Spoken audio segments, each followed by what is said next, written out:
السلام علیکم میرے پیارے لسنرز، آج جو ہم ناول سٹارٹ کرنے والے ہیں اس کا نام ہے وہ میرا ہے، جو کہ تحریر ہے نمرہ احمد کی۔ تو چلتے ہیں ناول کی جانب۔ دونوں ہاتھ ریلنگ پر جمائے وہ جھک کر ٹیرس سے نیچے دیکھ رہی تھی۔ دور دور تک کالونی میں خاموشی اور اداسی کا راج تھا۔ شام کی نیلاہٹ ہر سو اترنے لگی تھی، پرندے اپنے گھروں کو لوٹ رہے تھے، اونچے خوبصورت بنگلے قطار میں خاموشی سے کھڑے تھے۔ فضا میں ایک نامحسوس سا بوجھل پن تھا، غیر دلچسپ، پھیکا اور بے رنگ سا منظر۔ اس کی نگاہیں مایوسی سے پلٹ آئیں۔ بے حد بوریت بھری جگہ تھی وہ، اگر اسے پہلے علم ہوتا تو کبھی حالہ کے گھر چھٹیاں گزارنے نہ آتی۔ پچھتاوے بھرے تعصب سے اس نے سر جھٹکا، پھر گردن موڑی۔ نگین شیڈ تلے کرسی پر بیٹھی ناول میں گم تھی۔ کیا پڑھ رہی ہو اتنی دیر سے؟ اسے پھر سے غصہ آنے لگا۔ ایک تو جگہ بور ترین تھی، اوپر سے نگین کی شخصیت۔ صفحے سے نگاہیں اٹھائے بنا مبہم سا استفسار۔ میں نے پوچھا ہے کیا پڑھ رہی ہو؟ وہ اس کے کان کے قریب آ کر چیخی تھی۔ شش، زرنیلا چائے بنانے گئی ہے، کمیل آیا ہوا ہے۔ شرمیلی مسکان لبوں پر سجائے نگین نے تجسس بھری بے چینی سے صفحہ پلٹا۔ لس کر رہ گئی۔ اماں نے کہا تھا چھٹیاں اچھی گزریں گی، خالہ کے پاس رمضان میں اسلام آباد چلی جاؤ، اور اس نے فوراً خوشی حامی بھر لی۔ خالہ لوگوں سے بھی ملے تو 5-6 برس ہو چکے تھے۔ وہ لوگ کراچی شفٹ ہوئے تو آنا جانا بھی ختم ہو گیا تھا۔ اب اسی سال اسلام آباد واپس آئے تھے۔ وہ ان کے آنے پر بے حد خوش تھی۔ فون کا ہی صحیح مگر رابطہ تو تھا نا۔ اور یوں ہی باتوں باتوں میں اس نے نگین کو کہہ ڈالا کہ میرا گمان ہے تم آج بھی 6 سال پہلے والی نگین ہوگی، اینک والی، تیل لگائے، ٹی وی، اخبار یا کتاب میں گھسی ہوئی۔ تمہارا گمان غلط بھی ہو سکتا ہے، ہانی میں بہت بدل گئی ہوں۔ نگین نے اپنے عزیز سادہ انداز میں اسے یقین دلایا تھا، مگر جب ہانی نے یہاں آ کر اسے دیکھا تو اسے یقین ہو گیا کہ اس کے گمان واقعی سچ نکلتے ہیں۔ 6 سال بعد نگین ویسی ہی تھی، آنکھوں پہ موٹے عدسے والا بڑا سا چشمہ، تیل میں گندی چوٹی اور چہرے پر چھایا خونک پن۔ وہ ایک ٹائم ٹیبل کے تحت چلتی تھی، اپنا نہیں، ٹی وی چینلز کا ٹائم ٹیبل۔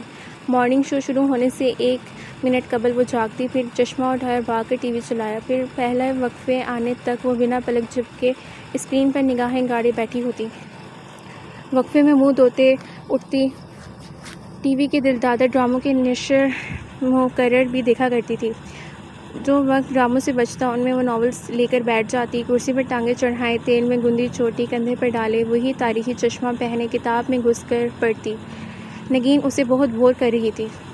کہاں یہ خونک لڑکی اور کہاں وہ لاہور کی پرنسس، خوبصورت، پر اعتماد اور پرجوش، ٹپ ٹاپ سے رہنے والی، جس کے سلکی لمبے بال شانوں پہ لہرا رہے تھے، فیشن اور اسٹائل جس پہ ختم ہوتے تھے، جو ہر دم ہر چیز میں شغل تلاشتی تھی، اور جو اب ادھر آدم بیزار بور قسم کے اسلام آبادیوں میں پھنسی بیٹھی تھی۔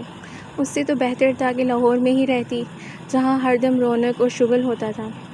ہائے اللہ، کیا ہوا؟ نگین کی کراہ پر وہ گھبرا کر پلٹی۔ شاہنیل نے زرنیلا کے اوپر چائے گرا دی۔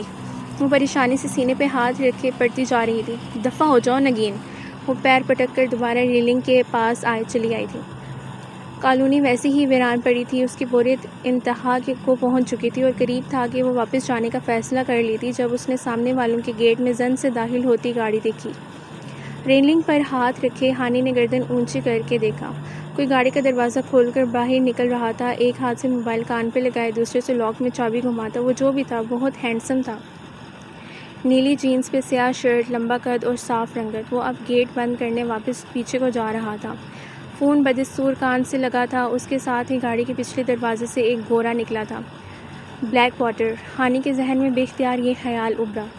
گیٹ بند کر کے اب وہ اندر جا رہا تھا۔ پھر جب اس نے اپنے پیچھے دروازہ بند کیا تو ہانی نے رکی ہوئی سانس باہر نکالی۔ اف، کتنا ہینڈسم تھا، لیکن ملک دشمن۔ نگین! وہ دوڑ کر اس کے پاس آئی۔ واپس جانے کے سارے پروگرام بھول گئے تھے۔ تم نے اسے دیکھا ہے؟ کسے؟ وہ جو C5 میں رہتا ہے۔ ہاں دیکھا ہے۔ نگین کا چہرہ ہنوز کتاب پہ جھکا تھا۔ اچھا، کون ہے؟ وہ خوشی بھرے تجسس سے اس کے قریب ہوئی۔ کیسا ہے؟ نگین نے لمحے بھر کو ناول سے سر اٹھایا، پھر ٹھہر ٹھہر کر بتانے لگی۔ بڑا پیارا ہے، سفید رنگت، سلکی بال، بھوری آنکھیں، اونچا قد، مضبوط جسامت، اور یہ لمبی سی دم۔ وہ آنکھیں مودے جو کسی حسین تصور میں کھوئی ہوئی تھی جھٹکے سے سیدھی ہوئی۔ اس کی دم بھی ہے؟ ہر کتے کی دم ہوتی ہے ہانی۔ کتا؟ کون سا کتا؟ وہ جو سامنے والوں کا ہے۔ ابے، میں کتے کی نہیں، اس کے مالک کی بات کر رہی ہوں۔ اوہ اچھا وہ۔ نگین جواب دیتے ہوئے پھر سے پڑھنے لگی تھی۔ وہ کوئی نیا کرایہ دار ہے، ابھی ہفتے بھر پہلے شفٹ ہوا ہے۔ وہ سفید جرمن شیفورڈ اسی کا ہے نا؟ سنا ہے انگلینڈ سے آیا ہے، کتا بھی ساتھ ہی لایا ہے۔ چلو پھر اس کے گھر چلتے ہیں۔ وہ کچھ سوچ کر اٹھی۔ نگین نے پہلی دفعہ ناول سے چہرہ اٹھا کر حیرانی سے اسے دیکھا۔ مگر کیوں؟ یہ تم بتاؤ، تمہارے ناول کی ہیروئن ہیرو سے کیسے ملتی ہے؟ وہ زرنیلا کمیل کے گھر بریانی دینے گئی تھی۔ بس پھر ہم بھی اس کے گھر بریانی دے کر آتے ہیں، چلو۔ مگر ہانی، جب زرنیلا گئی تھی تو آگے سے باہر میں گئی تمہاری زرنیلا۔ اس نے غصے سے ناول کھینچا اور بنا دیکھے پیچھے پھینکا۔ سیڑھیوں سے چھوٹو کپڑوں کی گٹھڑیاں اٹھائے آ رہا تھا۔ ناول اس کے سر پر لگا، وہ ایک چیخ کے ساتھ گٹھڑیوں سمیت پیچھے گرا۔ تمہارا ناول تو چیختا بھی ہے۔ ہانی حیرت سے مڑی، سامنے کوئی نہیں تھا مگر نگین دیکھ چکی تھی۔ میرا ناول! وہ سیڑھیوں کی جانب دوڑی۔ رکو تو! وہ پیچھے لپکی۔ سیڑھیوں پہ تینوں گٹھڑیاں اوپر نیچے پڑی تھیں۔ نگین ان کے درمیان ہاتھ مار رہی تھی۔ مر گیا یا بچ گیا؟ بچ گیا۔ اس نے خوشی خوشی کہیں سے کتاب کھینچ نکالی۔ اوہ، مار دیتا ہے باجی! چھوٹو کہیں اندر کرا رہا تھا۔ 12 سالہ کام والا لڑکا، اس کی ڈرامے بازیوں سے وہ اچھی طرح واقف تھی، سو نگین نے جھک کر اس کی نبض چیک کی۔ زندہ ہے یہ! اور ہانی اسے ہاتھ سے کھینچ کر نیچے لے آئی۔ لاؤنج کے اس طرف کچن تھا۔ کھلے دروازے سے خالہ چولہے کے پاس کام کرتی دکھائی دے رہی تھیں۔ خالہ! وہ بہت خوشگوار موڈ میں انہیں پکارتی ہوئی اندر آئی۔ بڑی خوشبو آ رہی ہے، کیا پکا رہی ہیں؟ کریلے۔ کریلے؟ اس کی مسکراہٹ غائب ہو گئی۔ حلق تک کڑوا ہو گیا۔ پھر فریج پہ نظر پڑی تو ذرا امید بندی۔ خالہ، کل کون سا سالن رکھا ہوگا؟ ٹینڈے بیگن۔ وہ مصروف سی ہانڈی میں چمچ چلا رہی تھیں۔ اب بھلا ٹینڈنوں میں بیگن ڈال کر کون کھاتا تھا سوائے خالہ کے؟ ٹینڈے رکھے تھے تو آج کریلے نہ بناتی، ہم وہی کھا لیتے۔ وہ بڑبڑاتی ہوئی فریج کا جائزہ لینے لگی مگر خالہ کے کان بہت تیز تھے۔ اللہ بخشے میرے سسر صاحب کو، وہ کہا کرتے تھے، جس گھر میں روز چولہا جلے وہی گھر بستا ہے۔ سوئی گیس کے محکمے میں تو نہیں تھے آپ کے سسر؟ کیا کہا؟ کچھ نہیں امی، آپ یہ بتائیں کوئی سویٹ ڈش رکھی ہے؟ نگین کی پہلی سمجھداری کی بات پہ ہانی نے حیرت سے اسے دیکھا تو وہ ذرا سی شرما گئی۔ وہ زنیلا بریانی کے ساتھ کھیر بھی لے کر گئی تھی نا؟ سرگوشی میں بتایا۔ ادھر خالہ شروع ہو چکی تھیں۔ سویٹ ڈش کہاں سے آتی؟ صبح سے چینی ختم ہے، اللہ بخشے میرے مرحوم سسر کو، وہ کہا کرتے تھے جس گھر میں چینی نہ ہو وہ گھر، اور وہ نگین کو ہاتھ سے پکڑ کر باہر کھینچ لائی۔ چینی ختم ہے نا، بس ہم اسے چینی مانگنے چاہتے ہیں۔ ہائے اللہ، ہم کوئی مانگنے والیاں ہیں؟ اوہو، چینی مانگنے سے کیا ہوتا ہے؟ وہ اسے زبردستی لاؤنج تک اپنے ساتھ لائی، پھر پلٹ کر دیکھا۔ وہاں ایک کونے میں صوفے کے اوپر نیچے دائیں بائیں ہر طرف کتابوں کے ڈھیر لگے تھے۔ ایک چوڑی سی انسائکلوپیڈیا ٹائپ کی کتاب کھلی پڑی تھی۔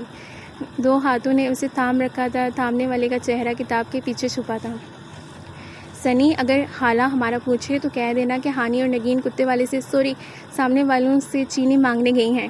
اس نے کھلی کتاب کو آواز لگائی۔ کتاب ذرا نیچے ہوئی اور پیچھے چھپا اوپر نکلا۔ 13 سالہ سنی، جس کی ہیری پوٹر والی گول اینک ناک پہ پھسل رہی تھی۔ چینی؟ اس نے انگلی سے ناک پہ گرتی اینک پیچھے کی۔ کیا آپ جانتی ہیں کہ چینی گنے کے رس سے بنتی ہے اور اس کی کمی سے دماغ کے سیل مرنے لگتے ہیں؟ اوہو! وہ تینک کر واپس پلٹی۔ ایک سے ایک نمونہ پڑا تھا خالہ کے گھر۔ لاہور سے ادھر آ رہی تھی تو سہیلیاں کہہ رہی تھیں کہ خالہ کے کسی ہینڈسم بیٹے سے منگنی کروا کر آنا۔ اب ان کو کیا بتاؤں گی کہ خالہ کے بچے 2 ہی اچھے، اور اتنے اچھے کہ اپنے کسی کام کے نہیں رہے۔ خالو بھی خالہ کے سسر کی طرح مرحوم ہو چکے تھے اور پیچھے عجب تکون چھوڑ کر گئے تھے۔ اس نے کتے والے کی بیل بجائی، پھر ایک ہاتھ سے کھلے بال سنوارے، دوسرے ہاتھ نے ابھی تک نگین کا ہاتھ دبوچا ہوا تھا، جو بے حد ڈری سہمی گھبرائی سے ادھر ادھر دیکھ رہی تھی۔ تم کیوں پریشان ہو؟ ہانی، اگر اس نے ہمیں ڈانٹ دیا تو ہم فوراً سے گر کر فوت ہو جائیں گے۔ ٹھیک ہے، ڈوب مرو نگین، بندہ ہی ہے، کتا تو نہیں ہے کہ کھا جائے گا۔ اور اسی پل کتے کے زور سے بھونکنے کی آواز آئی۔ وہ ڈر کر پیچھے ہٹی۔ شش رومیو، بی کوائٹ۔ کوئی برآمدے کے دروازے سے نکلتے ہوئے کتے کو نرمی سے ڈانٹ رہا تھا۔ بھونکنے کی آواز فوراً رک گئی۔ واہ، کتا تو بڑا رومانٹک رکھا ہے جناب نے۔ رومیو، اس نے بے ساختہ سراہا۔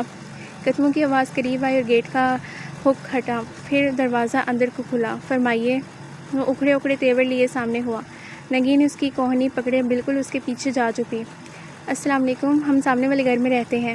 پھر وہ دراصل آپ شاید نئے ہیں۔ آپ؟ ہانی نے رک کر سوالیہ ابرو اٹھائے۔ میں فرحاد ہوں۔ اور میں شیریں، بے ساختہ لبوں سے پھسلا۔ جی؟ وہ شیرہ بنانا ہے، چینی چاہیے تھی۔ وہ ہڑبڑا کر سنبھلی۔ شیرہ چینی سے بنتا ہے یا گڑ سے؟ نگین نے پیچھے سے سرگوشی کی. اس نے چہرے پر مسکراہٹ سجائے زور سے اپنا جوتا نگین کے پاؤں پہ رکھا. جواباً وہ دبی دبی سی سسکی. سوری، میرے پاس چینی نہیں ہے، خشک لہجے میں کہتا گیٹ بند کرنے لگا. مگر کیوں؟ لگتے تو آپ ہاتھ سے ویل آف ہیں. محترمہ، میں میٹھا نہیں کھاتا. تو چائے میں کیا ڈالتے ہیں؟ کینڈل. وہ دانت پیس کر ضبط سے بولا. سامنے کونے پر اسٹور ہے، وہاں سے چینی مل جائے گی، اور ساتھ میں اخلاقیات کی کوئی کتاب بھی. اور کھٹ سے دروازہ بند کر دیا. پھر زور سے کنڈی چڑھائی. کتا پھر سے بھونکنے لگا. واہ، خود فرحاد ہیں، کتا رومیو ہے، مگر رومانس ذرا چھو کر نہیں گزرا. جہنم میں جائے میری طرف سے. وہ حفت چھپانے کو زور زور سے بڑبڑاتی ہوئی واپس پلٹی. میں تمہیں بتانے ہی لگی تھی ہانی، مگر تم نے نہیں سنا. کیا؟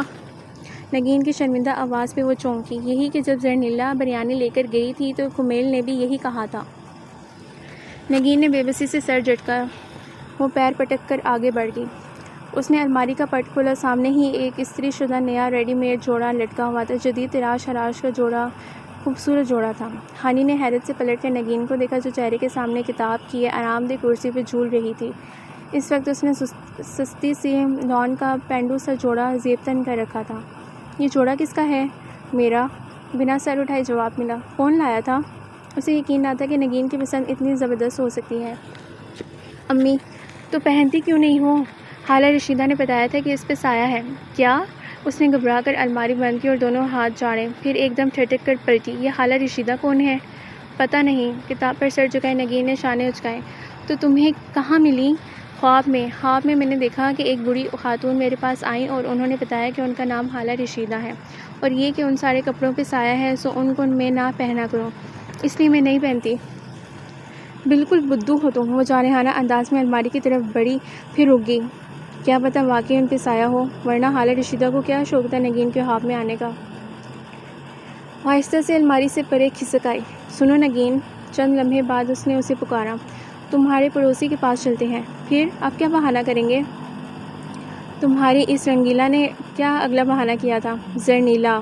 نگین نے برا مان کر اسے دیکھا. جو بھی ہے، ابھی تو مجھے صرف فرحاد کا نام یاد ہے. وہ چت بیڈ پہ گر گئی. بڑا شاندار بندہ ہے، اس کے ساتھ یہ چھٹیاں بہت اچھی گزریں گی. سنو. وہ پرجوش سی ہو کر اٹھی. تمہیں اس کے ساتھ سیٹ نہ کروا دوں؟ توبہ کرو ہانی، کیسی باتیں کرتی ہو. وہ اکیلا بندہ پتہ نہیں کون ہے، اور تم. سرخ پڑتے چہرے کے ساتھ اس نے کتاب آگے کر لی. اکیلا؟ ہانی نے جیسے کچھ سمجھ کر سر ہلایا. وہ اکیلا کیوں رہتا ہے؟ لپک کر کھڑکی کی طرف آئی. پردہ ہٹایا تو سامنے اس کا ٹیرس دکھائی دے رہا تھا. اس کو اپنے شکوک صحیح ہوتے نظر آ رہے تھے. ایک اکیلے بندے کو اتنا بڑا گھر کرائے پر لینے کی کیا ضرورت تھی؟ صرف ایک پورشن کیوں نہیں لیا اس نے؟ وہ آنکھیں سکیڑے اس کے ٹیرس کو دیکھ رہی تھی. مجھے کیوں گمان ہو رہا ہے نگین کہ ضرور کوئی بات ہے، ورنہ اتنا بڑا گھر لے کر کیوں رہتا؟ اس نے اس دن ہمیں چینی بھی نہیں دی کہ کہیں ہم اس کے گھر کے اندر نہ آ جائیں. کہیں کوئی گڑبڑ تو ضرور ہے. تم سن رہی ہو یا نہیں؟ ہاں ہاں. نگین نے گھبرا کر کتاب سے سر اٹھایا. تم کہہ رہی ہو کہ اس کی چینی میں گڑبڑ ہے؟ نہیں، گڑبڑ تمہارے دماغ میں ہے. اچھا چلو، آج سنی کے پاس ہونے کی خوشی میں جو خالہ نے کھیر بنائی ہے وہ اسے دے کر آتے ہیں. مگر اماں نے تو اس لیے بنائی ہے کہ دودھ بچا پڑا تھا، اور اس سے کیا پتا کہ اس لیے بنائی ہے. بس چلو. وہ تیزی سے بالوں میں برش کر رہی تھی. سنگار میز کے آئینے میں اس کا عکس نمایاں تھا. کھلتے ہوئے گلابی رنگ کی چوڑی دار آستینوں والا لمبا فراک اور پاجامہ پہنے، سلکی بال، آنکھوں میں کاجل لگائے وہ بہت اچھی لگ رہی تھی. اپنی تیاری سے مطمئن ہو کر پلٹی تو نگین ادھر نہیں تھی. یہ کدھر گئی؟ وہ سیڑھیاں اتر کر نیچے آئے تو لانچ میں وہ این ٹی وی کے سامنے بیٹھی تھی. بنا نگاہیں جھپکے وہ اسکرین کو دیکھ رہی تھی. ہانی نے گھڑی دیکھی. 8 بج گئے تھے. اب نگین سے کچھ کہنا بیکار تھا. کونے میں کتابوں کے ڈھیر میں سنی کا سر دکھائی دے رہا تھا. اسے یکدم ایک خیال آیا. سنی، تم کتنے اچھے ہو. وہ خوشدلی سے اس سے کہتی اس کے ساتھ آ کر بیٹھ گئی. سنی نے سر اونچا کیا، پھر مشکوک نظروں سے اسے دیکھتے ہوئے انگلی سے ناک پہ پھسلتی اینک پیچھے کی. سنی، مجھے لگ رہا ہے آج بارش ہوگی، ہے نا؟ مجھے بھی ایسا لگ رہا ہے. اس نے بغور ہانی کی بے تکلف مسکراہٹ کو دیکھا. عموماً وہ ہر وقت جلی بھنی رہتی تھی. مجھے بارشیں بہت پسند ہیں. اس نے مزید بے تکلفی بڑھانی چاہی. کیا آپ جانتی ہیں کہ ہر سیکنڈ پورے کرۂ ارض پر جتنے مقدار میں بارش ہوتی ہے اتنا ہی پانی ہر سیکنڈ میں زمین پر سے بخارات بن کر اڑ جاتا ہے؟ وہ پیر پٹک کر کھڑی ہوئی. سارا دوستانہ پن ہوا ہو گیا تھا. سوچا تھا کہ اسے فرحاد کے گھر اپنے ساتھ لے جائے گی، مگر اس گھر میں تو کوئی نارمل نہیں تھا.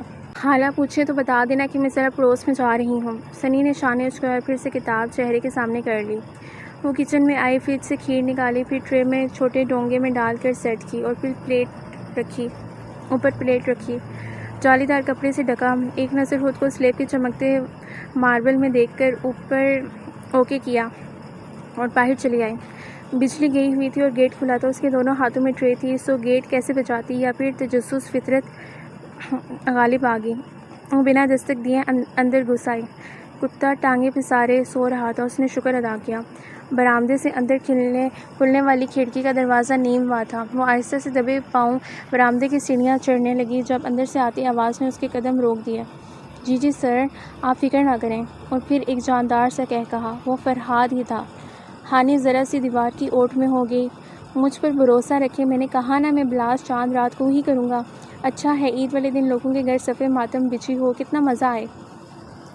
ٹرے اس کے ہاتھوں میں لرز گئی، آنکھوں کے سامنے اندھیرا چھانے لگا۔ جی جب تک آپ کا کام نہ ہو جائے میں ادھر پاکستان میں ہی رہوں گا، جیسے ہی کام ہوگا میں واپس آ جاؤں گا۔ آواز خاموش گئی، شاید اس نے فون بند کر دیا تھا۔ وہ الٹے قدموں باہر کو بھاگی، گیٹ کھلا ہی رہ گیا، بند کرنے کا ہوش ہی نہیں رہا تھا، بس ایک خیال حواسوں پر چھا گیا تھا، دہشت گرد۔ یقین ہو گیا تھا وہ شخص دہشت گرد ہے، تبھی وہ کہے کہ اکیلا کیوں رہ رہا ہے۔ نہ اس نے اسے آفس وغیرہ جاتے دیکھا اور نہ کسی کو اس کے پاس آتے دیکھا۔ آخر بات وہی نکلی، اسے بم بلاسٹ کرنا تھا۔ آخر کیوں اس کے گمان سچ نکلتے تھے؟ اس نے ٹرے سلیب پر پٹکی اور خواص باختہ سے لانچ میں آئی۔ نگین اس طرح ہتھیلیوں پہ چہرہ گرائے ٹی وی اسکرین کو دیکھ رہی تھی۔ نگین وہ دہشت گرد ہے، وہ غیر ملکی ایجنٹ ہے، وہ پاکستان میں دھماکے کرنے آیا ہے، اس نے چاند رات پہ بلاسٹ کرنا ہے۔ نگین نے حیرت سے گردن اس کی جانب موڑی۔ کون؟ وہی C5 والا، وہ کتا؟ اس کا منہ کھل گیا۔ کتا نہیں، اس کا مالک۔ کیا کہہ رہی ہو ہانی؟ نگین کی آنکھیں پھیل گئیں۔ سچ کہہ رہی ہوں، ہو سکتا ہے تمہیں کوئی غلط فہمی ہوئی ہو۔ نہیں، میں نے اپنے ان گناہگار کانوں سے خود سنا ہے، وہ غیر ملکی دہشت گرد ہے، فون پہ اپنے باس سے پلان ڈسکس کر رہا تھا، میں نے سن لیا، بس اب جلدی سے پولیس کو فون ملاؤ۔ اس نے تپائی پر درا فون سیٹ اٹھا کر گود میں رکھا۔ مگر ہانی، اگر پولیس نے تم سے ثبوت مانگا تو؟ وہ جو زور و شور سے نمبر ڈائل کرنے لگی تھی ڈھیلی پڑ گئی۔ واقعی ثبوت تو اس کے پاس تھا ہی نہیں، لیکن ہمیں اطلاع تو کرنا چاہیے نا۔ مگر کس بنیاد پر؟ اگر وہ واقعی ٹیررسٹ ہے تو اس کے سورسز پولیس میں بھی ہوں گے اور پولیس کے پاس ہمارا نمبر آ جائے گا، پھر کیا کریں؟ ثبوت کیسے اکٹھے کریں؟ اس نے فون پرے کر دیا۔ یہ تو مجھے نہیں پتا، ایک تو دہشت گردوں والا کوئی ڈرامہ بھی نہیں چل رہا آج کل۔ نگین نے مایوسی سے گردن جھکائی، پھر ایک جھٹکے سے اٹھائی۔ ڈرامہ؟ وہ میرا ڈرامہ؟ میں تو بھول ہی گئی۔ اس نے تڑپ کر ٹی وی کو دیکھا، مگر اب اسکرین پر اشتہارات چل رہے تھے۔ اسے چھوڑو، یہ سوچو کہ اب کرنا کیا ہے۔ کیا کریں؟ دونوں نے چند لمحے خاموشی سے ایک دوسرے کو دیکھا، پھر اپنے سر ہاتھوں میں گرا دیے۔ چند لمحے خاموشی کی نظر ہو گئے، پھر ایک جھٹکے سے دونوں نے سر اٹھایا۔ سنی! دونوں نے ایک ساتھ چیخ ماری۔ کتابوں کے ڈھیر میں بیٹھے سنی نے فوراً کتاب چہرے کے اوپر کر دی۔ سنی! آگے پیچھے جس لگا کر دونوں اس کے اطراف میں آ بیٹھیں۔ وہ کارپیٹ پہ صوفے کے کنارے سے ٹیک لگایا بیٹھا تھا، کتاب ہنوز چہرے کے سامنے تھی۔ ان کے پکارنے پر کتاب ہٹائی۔ جی، تم کتنے اچھے ہو سنی، کام بتائیں۔ اگر تمہارے پاس کسی مجرم کو گرفتار کروانے کے لیے ثبوت نہ ہو تو تم کیا کرو گے؟ میں اپنے کام سے کام رکھوں گا۔ اس نے پھر سے کتاب چہرے کے سامنے کر لی۔ سنی، اچھے بھائی نہیں ہو؟ دیکھو، اگر وہ مجرم کسی کی جان کے در پہ ہو تو تم کچھ نہیں کرو گے کیا؟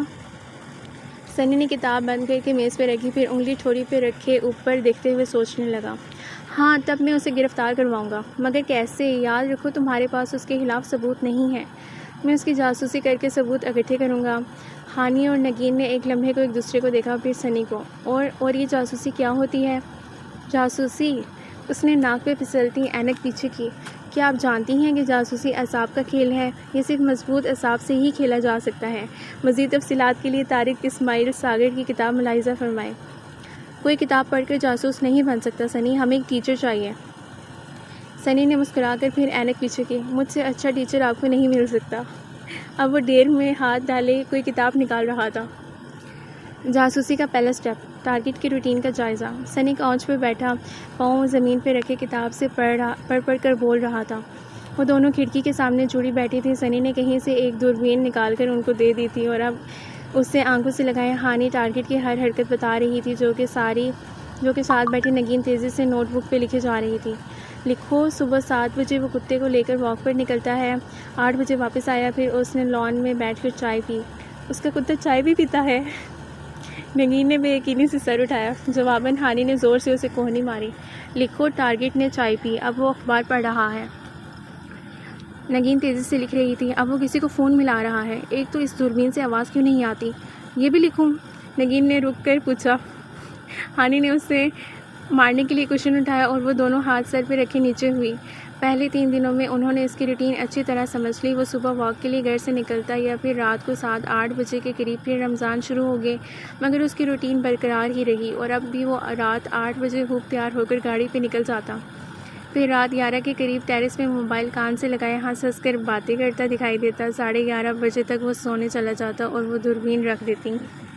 جاسوسی کا دوسرا سٹیپ، ٹارگٹ کے جاننے والوں سے اس کے متعلق معلومات کرنا۔ سنی کی پڑھائی کے اسباق ان کے ذہنوں میں مسلسل گھوم رہے تھے۔ وہ جمعیہ روکتی بازار سے کالونی کے سرے پہ بینچ پہ بیٹھی تھی۔ نگین قلم اور نوٹ بک تھامے مستعدی سے کھڑی تھی۔ کب آئے گا آخر اس کا اخبار والا؟ ہانی نے کوفت سے کلائی پہ بندی گھڑی دیکھی۔ اسے گھڑی باندھنے کی عادت نہیں تھی مگر جیمز بونڈ کی فلموں اور پورٹر اور ہومز کو کتابوں میں گھڑی پہنے ہمیشہ دیکھا تھا اور فی الحال وہ خود کو ان سے کم نہیں سمجھ رہی تھی۔ اخبار والا آئے گا تو ہم کیا کریں گے ہانی؟ بدھو یاد نہیں ہے سنی نے کیا کہا تھا؟ پہلے اس کی تعریف کر کے اسے متاثر کریں گے، پھر اس سے ٹارگٹ کے متعلق پوچھیں گے۔ کیا پوچھیں گے؟ وہ آ رہا ہے۔ اس نے جلدی سے نگین کا ہاتھ دبایا اور اٹھ کھڑی ہوئی۔ اخبار والا سائیکل دوڑاتا سامنے سے آ رہا تھا۔ فرحاد کے گھر کے باہر اس نے سائیکل روکی، رول کیا ہوا اخبار اندر اچھالا اور پھر اسی مگن انداز میں سائیکل آگے بڑھا دی۔ وہ دونوں چل کر اس کے سامنے آ گئے۔ اخبار والے نے سائیکل آہستہ کر دی۔ بات سننا بھائی۔ جی۔ اس نے سائیکل ان کے قریب روکی۔ السلام علیکم۔ ہانی نے تمیز سے سلام کیا، تبھی نگین نے کوہنی ماری۔ اس نے پلٹ کر نگین کو دیکھا۔ کیا ہے؟ تعریف کرو نا اس کی۔ پرجوش سے سرگوشی کی۔ اب اس زکوٹا جن کی میں کیا تعریف کروں؟ اس نے نگین کو گھورا، پھر چہرہ اخبار والے کی جانب موڑا۔ بھائی آپ کے پاس ڈیلی ٹائمز ہوگا؟ نگین نے حیرت سے اسے دیکھا۔ ایک آخری تھا، وہ ابھی C5 میں پھینک دیا ہے۔ آپ کے پاس اور نہیں ہوگا؟ ہانی! نگین نے پریشانی سے الجھ کر اس کا بازو تھامنا چاہا مگر اس نے شش کہہ کر روکا۔ نہیں اور نہیں ہے۔ نفی میں سر ہلاتے اخبار والے نے اخباروں کے بنڈل میں ہاتھ مارا تھا۔ اوہو، مجھے تو بہت ضروری چاہیے تھا، میرا BA کا رزلٹ آؤٹ ہوا ہے کل۔ آپ مجھے C5 والے سے اخبار صرف 2 منٹ کے لیے لا دیں؟ نگین حونکوں کی طرح اسے دیکھ رہی تھی۔ مگر بی بی پلیز بھائی لا دیں، دیکھیں میں اتنی دیر سے آپ کو یہ کہنے کھڑی تھی ادھر۔ اب نگین سے ضبط نہ ہو سکا۔ نہیں ہانی، تم یہ کہنے تو نہیں آئی تھی، تم بھول گئی ہو، تمہارا BA تو پچھلے سال ہی کلیئر ہو گیا تھا۔ ہم تو اس لیے یہاں کھڑے تھے کیونکہ ہم نے اخبار والے سے اس بندے کے متعلق انفارمیشن لینا تھی۔ اس نے بوکھلا کر نگین کے منہ پر ہاتھ رکھا مگر اخبار والا مشکوک نگاہوں سے انہیں گھور رہا تھا۔ کس کی جاسوسی کر رہی ہو آپ بی بی؟ جاسوسی؟ نگین کی آنکھیں حیرت سے ابل پڑی۔ اسے کیسے پتہ چلا؟ کچھ نہیں، تم جاؤ۔ اور وہ کہنے کے ساتھ ہی نگین کا ہاتھ کھینچتی واپس لے آئی۔ جاسوسی کا تیسرا سٹیپ، ٹارگٹ کے نہ جاننے والوں سے اس کے بارے میں معلومات اکٹھی کرنا۔ سنی کمرے میں ٹہلتا کتاب پر نگاہیں جمائے ہاتھ ہلا ہلا کر کہہ رہا تھا۔ اب یہ نہ جاننے والے کون ہوتے ہیں؟ C4 کے گیٹ کے سامنے کھڑے ہوتے ہوئے ہانی نے جلا کر پوچھا تھا۔ جواباً نگین نے فوراً نوٹ بک کے پیچھے صفحے پلٹے۔ ہاں سنو، سنی نے کہا تھا یہ وہ لوگ ہوتے ہیں جن کو آپ جانتے ہو اور جو ٹارگٹ کو بھی جانتے ہو مگر ٹارگٹ ان کو نہ جانتا ہو۔ دیکھتے ہیں۔ ہانی نے گہری سانس لیتے ہوئے بیل پہ ہاتھ رکھا۔ یہ C4 تھا، فرحاد کے ہمسایوں کا گھر۔ چند لمحے بعد گیٹ کھلا، ایک خاتون نے سر باہر نکالا، سر سے پیر تک ان کو دیکھا، ناک چڑھائی۔ کیا ہے؟ انداز روکھا تھا۔ ہم سامنے والے گھر سے آئے ہیں، کچھ کام تھا آپ سے۔ ہانی نے مسکرا کر خوشدلی سے تعارف کروایا۔ بولو۔ وہ آنٹی، بات یہ ہے کہ ویسے ادب میں آنٹی کہہ رہی ہوں ورنہ کہنا تو نہیں چاہیے کیونکہ آپ ماشاءاللہ اتنی ینگ ہیں۔ واقعی ہانی، آنٹی تو نہ کہو، چھوٹی نانی جتنی تو ہوں گی، نگین نے آہستہ سے کہا تھا مگر آنٹی کے تاثرات بگڑے۔ جی بالکل، ہماری چھوٹی نانی 20 ایئرس کی ہیں، نانا ابا کی دوسری وائف ہے نا، سو اس لیے نانی کہتے ہیں، ورنہ ماشاءاللہ سے آپ کی طرح ہی ینگ اور سمارٹ ہیں۔ اس نے نگین کو گھور کر مسکراتے ہوئے بات سنبھالی۔ آنٹی کے تاثرات ذرا نرم پڑے، ذرا تفاخر سے انہوں نے شانے اچکائے۔ ظاہر ہے اصلی عمر ظاہر ہو ہی جاتی ہے۔ خیر بتاؤ کیا کام تھا؟ وہ آنٹی بلکہ باجی کہنا مناسب ہوگا، اب کہ وہ سنی کی نصیحتوں پہ پوری طرح عمل کر رہی تھی۔ بات یہ ہے کہ ہر طرف لان کی سیل لگی ہوئی ہے، رمضان بھی شروع ہو چکا ہے۔ اب میری کزن تو ذرا پھوہڑ ہے اور اس کا ٹیسٹ بھی اتنا اچھا نہیں ہے، مگر اتنے دن سے میں آپ کو دیکھ رہی ہوں، آپ کے کپڑوں کے کلرز اور پرنٹس اتنے اچھے اور زبردست ہوتے ہیں کہ میں متاثر ہوئے بنا نہ رہ سکی۔ نگین کا منہ آدھا کھل گیا۔ اب آپ خود ہی دیکھ لیں باجی کہ میرا اور میری کزن کا جوڑا کتنا عام سا اور پھیکا سا ہے۔ دوسری طرف آپ کا یہ جوڑا 3000 سے کم کا نہیں لگتا۔ نگین کے ماتھے پہ تیوریاں پڑ رہی تھی مگر وہ اسے نہیں دیکھ رہی تھی۔ تو باجی میں آپ سے یہی کہنے آئی تھی کہ اگر ڈریس سلیکشن میں آپ میری مدد کر دیں اور میرے ساتھ شاپنگ پہ چلیں تو۔ کون سی شاپنگ؟ کہاں کی شاپنگ؟ نگین کمر پہ ہاتھ رکھ کے چلائی تھی۔ تم نے مجھے تو کہا تھا کہ C4 کی بڈھی گوڑی لال لگام کی جھوٹی تعریفیں کریں گے تو وہ خوش ہو کر ساتھ والے کے بارے میں ہمیں ساری معلومات دے دے گی، مگر تم نے اکیلے شاپنگ بھی پلان کر لی اور مجھے بتایا تک نہیں۔ نگین، اس نے بوکھلا کر آنٹی کو دیکھا جو اب قہر برساتی نظروں سے اسے دیکھ رہی تھی۔ میں نے شاپنگ کا تمہیں بتایا تو تھا نا، مگر بات سنبھالنے سے پہلے ہی آنٹی نے کھٹاک سے دروازہ بند کر دیا۔ تم واقعی میرے بغیر شاپنگ پہ چلی جاتی کیونکہ میں پھوہڑ ہوں؟ وہ روحانسی ہو رہی تھی۔ ٹھہرو، میں تمہیں بتاتی ہوں کہ تم کیا ہو، آج تم میرے ہاتھوں نہیں بچو گی۔ وہ جارحانہ انداز میں آگے بڑھی اور نگین ڈر کر گھر کی طرف بھاگی۔ جاسوسی کا چوتھا سٹیپ، ٹارگٹ کے بارے میں ڈاکومنٹ انفارمیشن اکٹھی کرنا۔ افطاری کے بعد وہ تینوں نگین کے کمرے میں موجود تھے۔ سنی ہاتھ میں چپس کا کھلا پیکٹ پکڑے چپس نکال کر کھا رہا تھا۔ گود میں بڑی سی کتاب کھلی رکھی تھی۔ نگین ساتھ بیٹھی اپنے دوپٹے کے پلو سے چشمہ صاف کر رہی تھی جبکہ وہ دوربین لگائے کھڑکی سے باہر دیکھ رہی تھی۔ سنی کی بات میں مایوسی سے اس نے دوربین رکھی۔ ڈاکومنٹ انفارمیشن کہاں سے اکٹھی کریں گے؟ میرے باپ دادا کا کبھی نادرا سے تعلق نہیں رہا۔ توبہ، ان کا کیوں کسی نادرا وادرا سے تعلق ہوتا؟ نگین برا مان گئی۔ تم تو چپ ہی رہو۔ وہ صبح سے اس پہ جلی بھنی بیٹھی تھی۔ ہر دفعہ نگین کوئی نہ کوئی گڑبڑ ضرور کرتی تھی۔ میں تو بتانے لگی تھی کہ عثمہ نے مکار ڈاکو کے بارے میں کیسے انفارمیشن اکٹھی کی تھی، مگر ٹھیک ہے نہیں بولتی۔ کون عثمہ اور کیا کیا تھا اس نے؟ وہ الرٹ ہوئی۔ دھواں ڈرامے والی عثمہ، جب اظہر نے اسے مسکار کی بیوی کو فون کرنے کو کہا تھا پھر انہوں نے بآسانی مسکار کو ٹریس کر لیا تھا۔ ارے ہاں یاد آ گیا، فون ملاؤ۔ مگر نمبر آ جائے گا؟ ارے میری سم سے کرو، اس سے کچھ نہیں ہوگا۔ اس نے جٹ اپنا موبائل تکیے سے اٹھایا اور نمبر ڈائل کیا۔ ریکارڈ بھی کرو نا۔ کرتی ہوں۔ اس نے ریکارڈنگ آن کر کے فون کان سے لگایا۔ گھنٹی جا رہی تھی۔ نگین اور سنی آگے ہو کر اس کو دیکھ رہے تھے۔ ہیلو۔ چھٹی گھنٹی پر فون اٹھا لیا گیا تھا۔ السلام علیکم، میں سرف بنانے والی کمپنی سے بات کر رہی ہوں۔ ہم اپنے پروڈکٹ کے بارے میں عوام کا فیڈ بیک جاننا چاہ رہے تھے۔ آپ بتائیے آپ نے ہمارے سرف کو کیسا پایا؟ میں دھوبی نہیں ہوں، کپڑے لانڈری سے دھلواتا ہوں، وہ بیزاری سے بولا تھا۔ تو آپ ہمیں اس لانڈری کا نمبر ہی بتا۔ دوسری طرف کھٹ سے فون رکھ دیا گیا تھا۔ پتہ نہیں کس چینی کا فرہاد ہے۔ وہ فون کو گور کر رہ گئی۔ خیر اس کی آواز ہمارے پاس آ گئی ہے۔ اب آگے کیا کرنا ہے؟ سنی کے پیکٹ سے چپس نکالتے نگین نے غائب دماغی سے دہرایا۔ بھائی عثمہ نے آگے کیا کیا تھا؟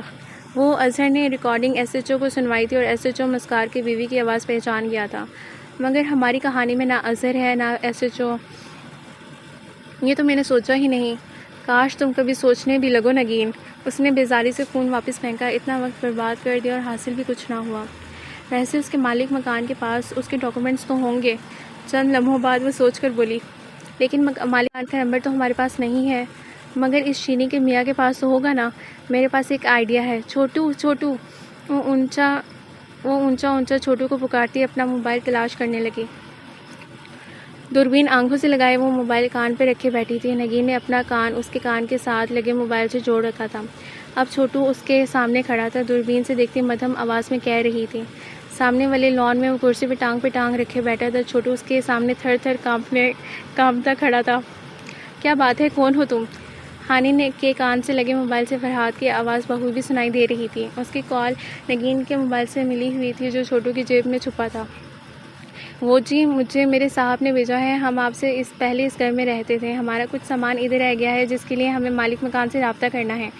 صاحب سے ان کا نمبر کھو گیا ہے، اگر آپ کے پاس ہے تو دے دیں۔ چھوٹو رٹو طوطے کی طرح ہانی کا یاد کرایا بیان دہرا رہا تھا۔ ہانی نے فاتحانہ مسکراہٹ سے نگین کو دیکھا اور پھر سامنے نظر آتے منظر کو۔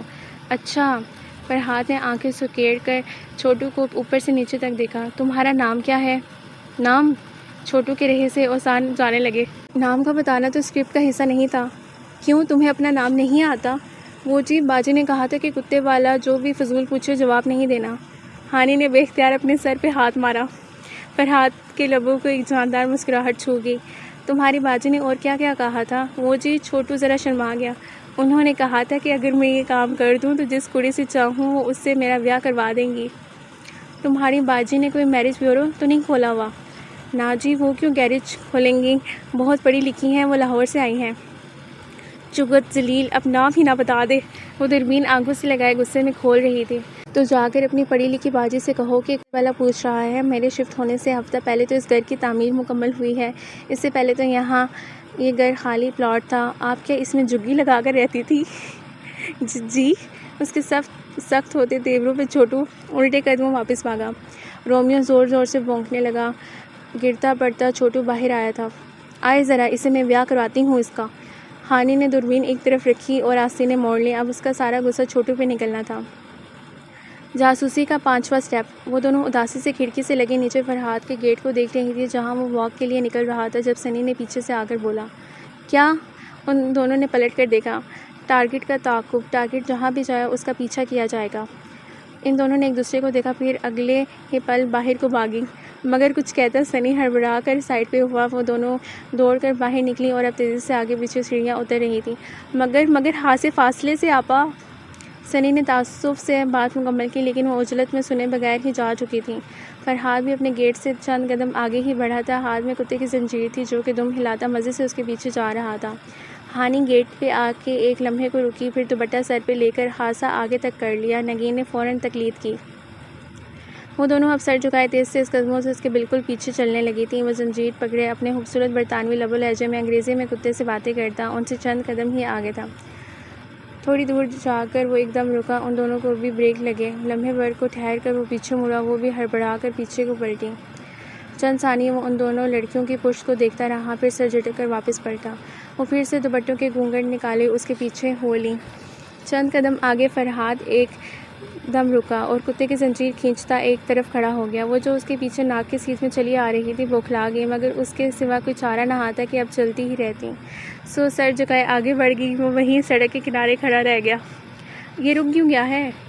پتہ نہیں، ذرا دیکھو تو کیا کر رہا ہے۔ نگین نے گردن ذرا سی موڑ کر دیکھا، پھر منہ بناتے ہوئے واپس سامنے کو ہوئی۔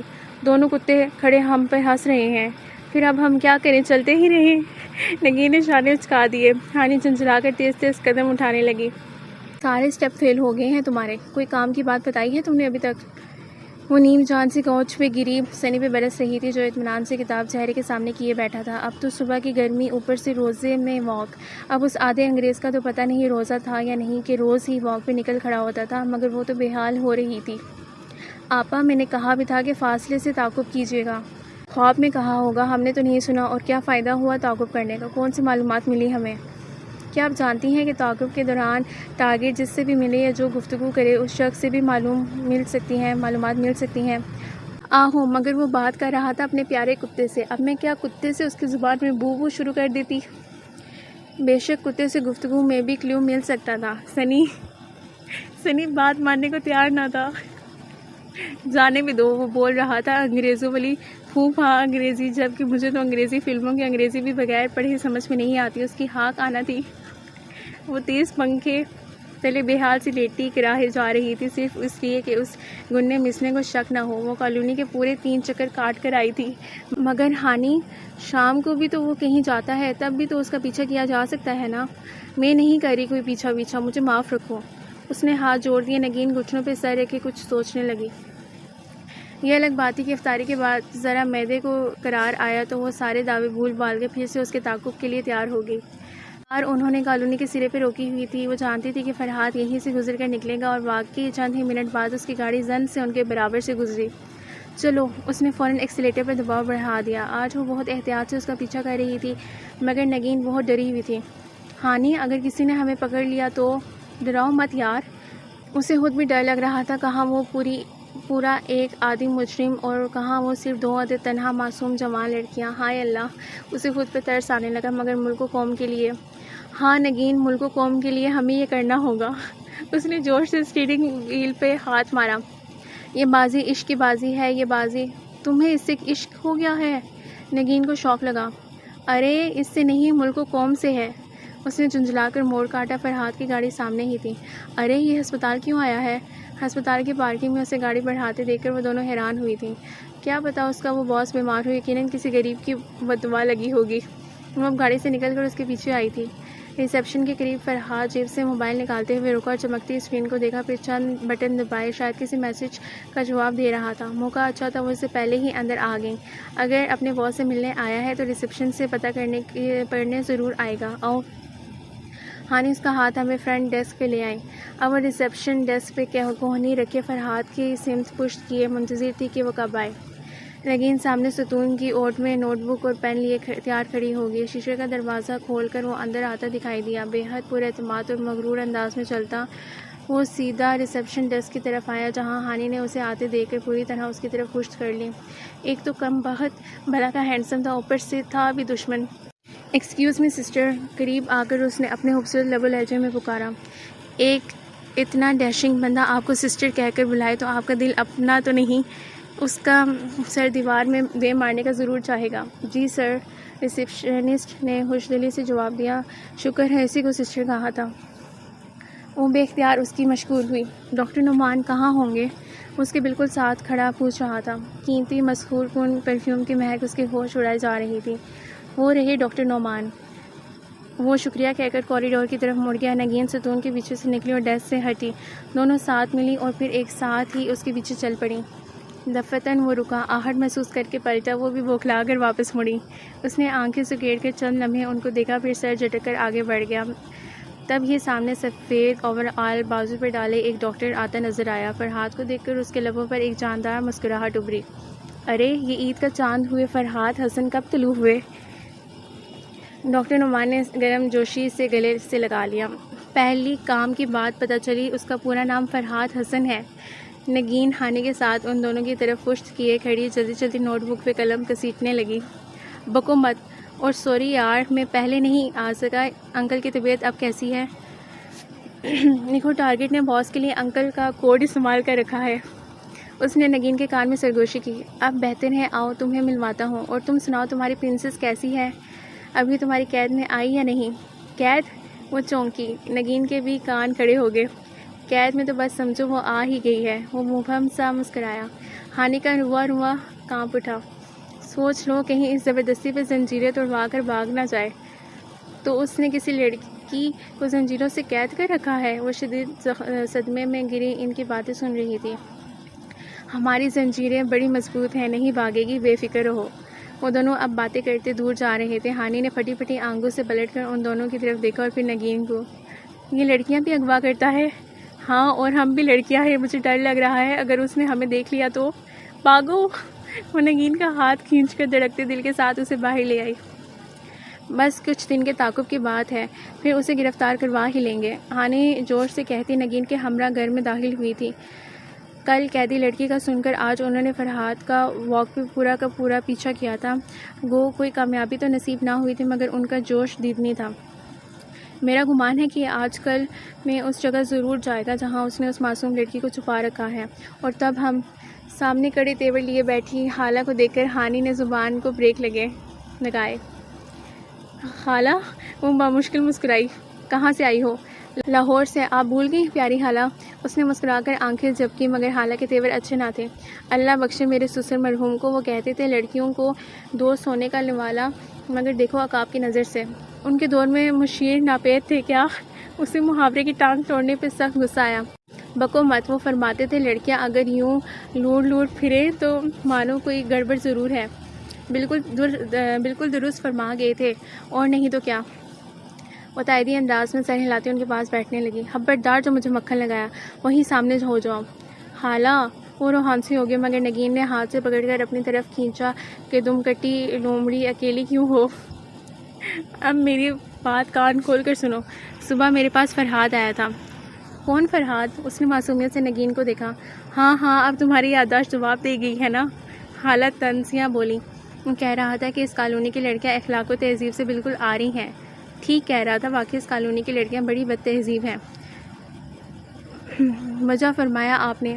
آگے سنیے، وہ یہ بھی کہہ رہا تھا کہ اس کالونی کی 2 لڑکیاں روز اس کا پیچھا کرتی ہیں۔ ہاں تو ہوں گی، کوئی 2 فضول سی لڑکیاں، ہمیں کیا؟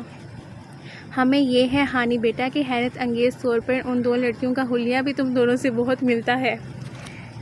دیکھا، میں تو پہلے ہی کہتی تھی کہ آپ کی کالونی کی لڑکیاں میرے سارے سٹائل اور فیشن کاپی کرتی ہیں۔ وہ ان کے طنز پر اترا کر گردن اکڑاتے ہوئے مسکرائی۔ جی بیٹا، مگر اتفاق سے ان کے نام بھی ہانی اور نگین ہیں۔ واؤ، کتنے اتفاق ہوتے ہیں نا دنیا میں۔ بکو مت۔ خالہ کو جلال ہی آ گیا، اور جب ان کو جلال آتا تو سننے میں آیا تھا کہ قبر میں ان کے سسر مرحوم کی روح بھی کانپ اٹھتی تھی۔ تم دونوں کیا حرکتیں کرتی پھر رہی ہو؟ جب جی چاہا اٹھا کر پرائے بندے کے پیچھے چل دی۔ محلے میں ہماری کوئی عزت ہے؟ اگر بات پھیل گئی تو جانتی ہو کتنی بدنامی ہوگی۔ کتنی؟ بے اختیار لبوں سے پھسلا، پھر گڑبڑا کر زبان روکی۔ کان کھول کر سن لو، اگر آئندہ مجھے تم دونوں کی طرف سے کوئی شکایت ملی تو مجھ سے برا کوئی نہیں ہوگا۔ وہ غصے میں کہہ کر کچن کی طرف چلی گئی۔ نگین منہ لٹکائے صوفے پر گر گئی، جبکہ وہ وہیں ٹہلنے لگے۔ اس ڈاکو چور دہشت گرد کی اتنی ہمت کہ ہماری شکایت لگائے، اب تو اس کو اندر کرانا ہی پڑے گا۔ وہ ادھر ادھر چکر لگاتی بولے جا رہی تھی، مگر اب اماں سے نظر بچا کر ہم اس کا پیچھا کرنے نہیں جا سکتے ہیں۔ وہ ٹہلتے ٹہلتے رکی، اس کی آنکھیں کسی خیال سے چمک اٹھی تھیں۔ میرے پاس ایک آئیڈیا ہے۔ وہ پرجوش سی ہو کر اس کے قریب آئی۔ ریسٹورنٹ کے خوفناک ماحول میں لذیذ کھانوں کی اشتہا انگیز خوشبو ہوئی تھی۔ پیچھے دھیما سا آرکسٹرا، چمچوں اور گلاسوں کے ٹکرانے کی آواز اور اے سی کی ہنکی۔ وہ مدھم روشنی میں ڈوبی کونے والی میز پر موجود تھیں۔ آج فرحاد کا تعاقب ان کو اس ریسٹورنٹ میں لے آیا تھا۔ اب ہم حلیہ بدل کر جائیں گے تاکہ وہ ہمیں پہچان نہ سکے۔ نگین اس کے آئیڈیا پہ حیران رہ گئی، مگر ڈارک میک اپ، بڑے سیاہ گلاسز اور مختلف ہیئر سٹائل میں اپنا بدلا سا روپ اس نے نگین کو دکھایا تو وہ زیادہ متاثر نہیں ہوئی۔ تم پہچانی جا رہی ہو ہانی، تب ہی اچھی لگ رہی ہوں، مگر کوئی بات نہیں، وہ کون سا ہمیں بہت دیکھتا ہے۔ اس نے اپنے بال مسکارا ڈائی سے ریڈ کرا لیے تھے۔ اب وہ اس پہ نظر رکھے ادھر بیٹھی تھیں۔ وہ سامنے والی ایک ٹیبل پر بیٹھا موبائل کے بٹن کافی دیر سے دبایا جا رہا تھا۔ اس وقت رش کم تھا۔ تبھی ویٹر اس کا کارڈ لے کر آیا۔ پینا کولا کے لبالب دو گلاس۔ ہانی نے گہرے گلاسز کے پار سے دیکھا۔ اس کا مطلب ہے کہ یہ کسی سے ملنے آیا ہے، یا پھر شاید اس لڑکی کے تاوان کی رقم وصول کرنے۔ نگین نوٹ بک میں سر گھسائے قلم چلائی جا رہی تھی۔ ویٹر اس نے فرحاد کے سامنے میز پر دونوں گلاس سیٹ کیے۔ وہ ابھی تک موبائل پہ مصروف تھا، بس سر کے ہم سے شکریہ ادا کیا۔ سیاہ ڈنر جیکٹ اور سفید شرٹ میں بہت شاندار لگ رہا تھا۔ ہانی، 8 بج گئے۔ دفتر نگین نے پریشانی سے سر اٹھایا۔ ہانی نے کلائی پر بندھی گھڑی دیکھی۔ 8 بجے گئے تھے۔ نہیں بجے، ابھی آدھا گھنٹہ ہے۔ اس نے اطمینان سے نگین کو تسلی دی۔ وہ جانتی تھی سچ بتانے کی صورت میں نگین بدحواسی ہو کر باہر بھاگے گی۔ دفتر وہ چونکی۔ ایک سوٹڈ ادیر عمر شخص فرحاد کی ٹیبل کی طرف بڑھ رہا تھا۔ یہ کون ہو سکتا ہے؟ آہٹ پر فرحاد نے سر اٹھایا، پھر مسکراتا ہوا اٹھ کھڑا۔ وہ یقیناً اس مغویہ کا وارث ہے۔ شکل تو دیکھو کتنی مسکینوں والی ہے بیچارے کی۔ اب فرحاد گرم جوشی سے اس سے مسافہ کرتے ہوئے کچھ کہہ رہا تھا، شاید بیٹھنے پر اصرار، مگر اس شخص نے نفی میں سر ہلاتے کوٹ کی جیب سے ایک پیکٹ نکالا۔ ہانی کے سارے حواس بیدار ہو گئے۔ وہ بے اختیار گردن اونچی کر کے دیکھنے لگی۔ اب وہ شخص پھولا ہوا ہاکی لفافہ فرحاد کو تھما کر کچھ کہہ رہا تھا۔ فاصلہ زیادہ ہونے کے باعث وہ ان کی آوازیں نہیں سن سکتی تھی۔ پھر وہ شخص چلا گیا اور فرحاد نے لفافے کو احتیاط سے اپنے کوٹ کی اندرونی جیب میں ڈالا۔ تبھی اس کی نگاہ ان دونوں پر پڑی۔ سر جھکائے نوٹ بک پہ کچھ لکھتی نگین اور اونچی گردن کر کے اس کو دیکھتی ہانی، جس نے اس کے متوجہ ہونے پر گڑبڑا کر رخ پھیرا تھا۔ فرحاد کے ماتھے پہ ناگواری بھری شکن ابھری، لب بھینچ کر وہ اٹھا اور لمبے ڈگ بڑھتا ان کی ٹیبل تک آیا۔ اب بھاگنا بے سود تھا۔ وہ جان کر دوسری طرف دیکھنے لگی۔ آپ دونوں ادھر کیا کر رہی ہیں؟ عین ان کے سر پر پہنچ کر وہ درستی سے بولا۔ نگین کے ہاتھ سے قلم پھسلا، گڑبڑا کر اس نے سر اٹھایا، مگر ہانی نے پرسکون انداز میں گردن اس کی جانب موڑی۔ ہم سے کچھ کہا؟ کیا میں آپ کو دیواروں سے بات کرنے والا لگتا ہوں؟ لگنے کے تو آپ بہت کچھ لگتے ہیں، وہ زیر لب بڑبڑائی، پھر سر جھٹکا۔ خیر، آپ کی تعریف؟ آپ کیوں میرے پیچھے ہر جگہ پہنچ جاتی ہیں؟ مسئلہ کیا ہے آپ لوگوں کو؟ وہ خاصا برہم تھا۔ ہانی نے جواباً حیرت سے نگین کو دیکھا۔ تم ان کو پہچانتی ہو شائستہ؟ کون شائستہ؟ نگین الجھی۔ اس نے میز کے نیچے سے اپنا پاؤں نگین کے پاؤں پہ مارا۔ تم شائستہ، تم سے پوچھ رہی ہوں یہ صاحب کون ہے اور کیوں ہمیں تنگ کر رہے ہیں؟ اپنی اداکاری کے جوہر آپ کہیں اور دکھائیے گا۔ میری بات کان کھول کر سن لو تم دونوں۔ وہ آپ سے تم پر آیا تھا۔ آئندہ اگر مجھے اپنے پیچھے تمہاری صورت نظر آئی تو اپنے پاؤں پہ گھر نہیں جاؤ گی۔ تو کیا ہمیں ٹیکسی کروا کر دیں گے؟ نگین نے حیرت سے اسے دیکھا جو سختی سے 2 ٹوک بات کر کے واپس پلٹ چکا تھا۔ آیا بڑا کہیں کا نواب، سارے ڈرامے کا بیڑا غرق کر دیا اور تم بھی کچھ نہیں سمجھتی ہو۔ وہ غصے سے اٹھ کھڑی ہوئی نگین منہ لٹکائے اس کے پیچھے تھی۔ کل ٹارگٹ نے یقیناً دھماکے کی یا اس مغویہ لڑکی کے تاوان کی رقم وصول کی ہے۔ مجال ہے جو اسے ذرا شرم آئی ہو۔ وہ مسلسل کمرے میں ٹہل ٹہل کر بولتی اپنا غصہ نکال رہی تھی۔ نگین بیک گراؤنڈ سے ٹیک لگائے ناول میں غرق تھی اور پتہ نہیں کس معصوم لڑکی کو قید کر رکھا ہے، جانے کیا حال ہوا ہوگا اس کا۔ نگین نے بہت دھیان سے پڑھتے ہوئے صفحہ پلٹا۔ زنجیروں سے باندھ رکھا ہے اس ظالم انسان نے اسے، بس ایک دفعہ میرے ہاتھ لگ جائے، ساری زندگی کے لیے جیل نہ بھجوا دیا تو میرا نام بھی ہانی نہیں ہے۔ تم نے سنا جو میں نے کہا ہے؟ ہاں، نگین نے بوکھلا کر سر اٹھایا۔ تم نے کہا پانی نہیں ہے۔ تبھی حالہ کمرے میں داخل ہوئی، بس آخری فقرہ کانوں میں پڑا، پریشان ہو گئی۔ کیا پانی نہیں ہے؟ اللہ بخشے میرے مرحوم سسر کو، وہ کہا کرتے تھے جس گھر میں پانی بار بار ختم ہو اس کے گھر والوں کے رزق سے برکت اٹھ جاتی ہے۔ ٹھہرو میں موٹر چلواتی ہوں۔ ہانی نے سر پکڑ لیا، یہاں کوئی ٹھیک سے بات سننے کو تیار نہ تھا۔ اور تم کیوں سر پکڑے پھیٹی ہو؟ اللہ بخشے میرے سسر مرحوم کو، وہ کہا کرتے تھے اگر سر کا درد ایک دفعہ شروع ہو جائے تو جاتا نہیں ہے۔ درد نہیں ہے حالہ۔ پھر اٹھو، تمہاری اماں کا فون آیا ہے PTCL پر۔ وہ گہری سانس لیتی اٹھی۔ اماں موبائل نہیں رکھتی تھی، یہ کیا کہ ذرا سی بات کی اور کرایہ ختم۔ ایسی غربت میں ہم سے تو گزارا نہیں ہوتا۔ اور پھر انہوں نے کبھی موبائل نہیں رکھا۔ اپنا PTCL انہیں بہت پیارا تھا، لمبی سی تار، جہاں چاہے کھینچ کر لے جاؤ۔ اللہ بخشے میرے مرحوم سسر کو، وہ کہا کرتے تھے لڑکیاں جلد ہی اپنے گھروں کی ہو جائیں تو اچھا ہے۔ کمرے سے نکلتے ہوئے اس کے کان میں حالہ کا فقرہ پڑا، وہ ذرا سی ٹھٹک گئی، پھر بھاگ کر نیچے آئی۔ ہیلو اماں۔ اماں سے سلام دعا کرنے کے بعد اس نے 2-3 منٹ پورے گھر کا ماحول سنا۔ ماسی کی چوریوں اور کام چوریوں کی داستانیں، پھپھو کا کسی محفل میں ٹوک دینا اور حالہ کی جرمنی سے بھجوائے گئے تحفوں کی تفصیل سن کر اس نے سرسری انداز میں اور سب خیریت ہے پوچھا تو اماں چند لمحے کو رکیں۔ تمہاری حالہ نے کوئی رشتہ تو نہیں دیکھا تمہارے لیے؟ معلوم نہیں، وہ خود بھی الجھ گئی، مگر انہوں نے تو خیر۔ وہ کچھ کہتے کہتے رک گئیں۔ اچھا، وہ عفان کے لیے تمہاری پھپھو اصرار کر رہی ہیں؟ اچھی بات ہے، ورنہ کہیں اس دفعہ بھی فیل نہ ہو جائے، اصرار کر کے پڑھوانا چاہیے۔ اوہو، بات تو پوری سنو۔ انہوں نے عفان کے لیے تمہارا رشتہ مانگا ہے۔ وہ ایک دم چپ سی ہوگی۔ جو تم بہتر سمجھو مجھے آگاہ کر دینا، سوچ لو اچھے سے۔ اس نے آہستگی سے فون کینڈل پر رکھا، ایک دم دل ڈوب کر ابھرا تھا۔ لانچ میں کونے پہ کتابوں کے ڈھیر سے سنی نے سر نکالا۔ کیا انہوں نے آپ کا رشتہ پکا کر دیا ہے؟ وہ چونکی۔ تمہیں کس نے بتایا ہے؟ اماں کچھ کہہ رہی تھیں۔ اس نے لاپرواہی سے شانے اچکاتے ہوئے کتاب کا صفحہ پلٹا۔ پتہ نہیں۔ وہ سر جھٹک کر سیڑھیوں کی طرف بڑھی۔ ہاں کر دیں آپا۔ وہ ٹھٹک کر پلٹی۔ سنی کتاب پر نگاہیں جمائے مسکرا رہا تھا۔ اس کے دیکھنے پر سر اٹھایا، پھر ناک پہ پھسلتی اینک پیچھے کی۔ ہاں کر ہی دیں آپا، کیونکہ ساتھ والا تو دہشت گرد نکلا۔ اس نے مسکرا کر پھر سے کتاب چہرے کے سامنے کر لی۔ وہ متحیر سی ساکت رہ گئی۔ کتنی عجیب بات کی تھی سنی نے۔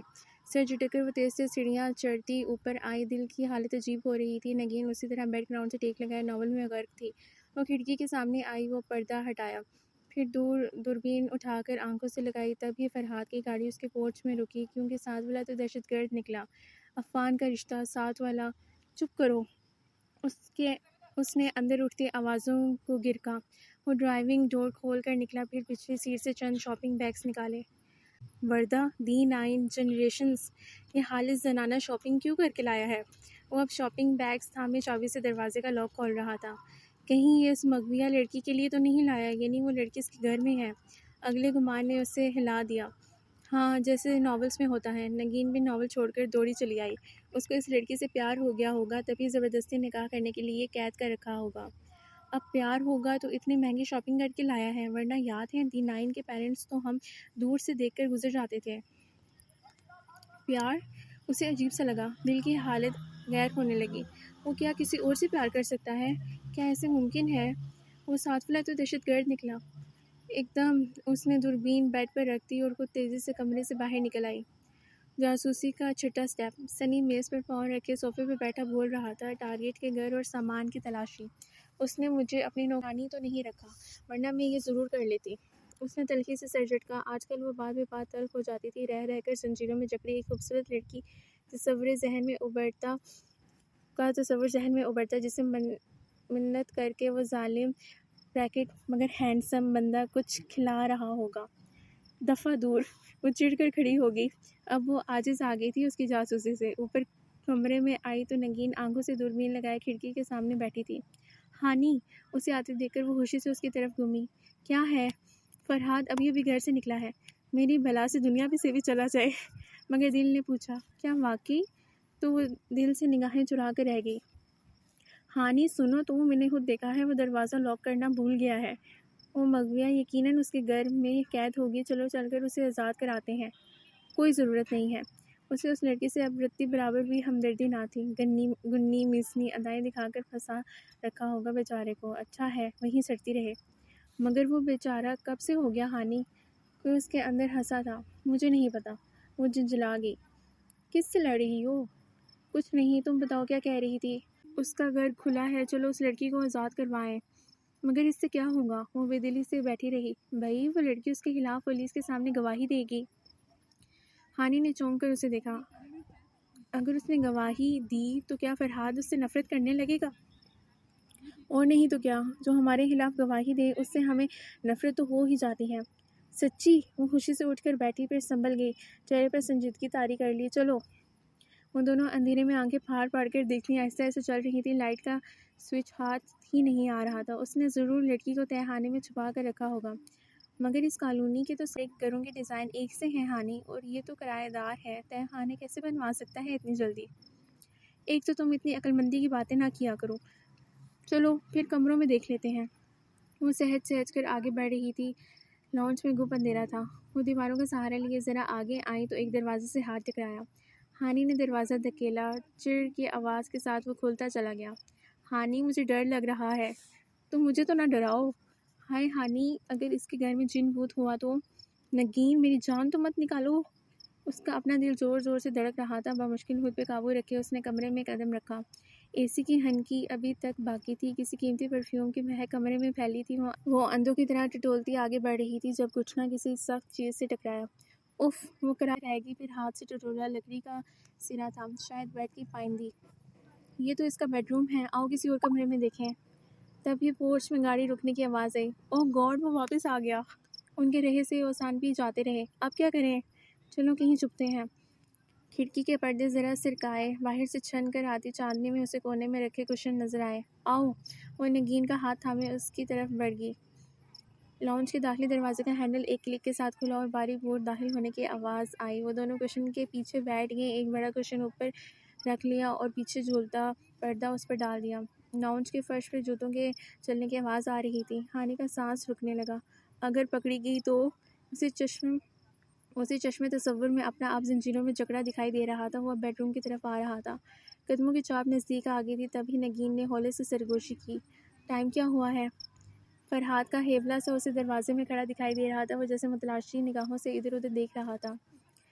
ہانی نے چاندنی میں چمکتی وال کلاک دیکھی اور پھر چہرہ نگین کے کان میں تقریباً گھسا کر بہت دھیرے سے بولی، 8 بج گئے ہیں۔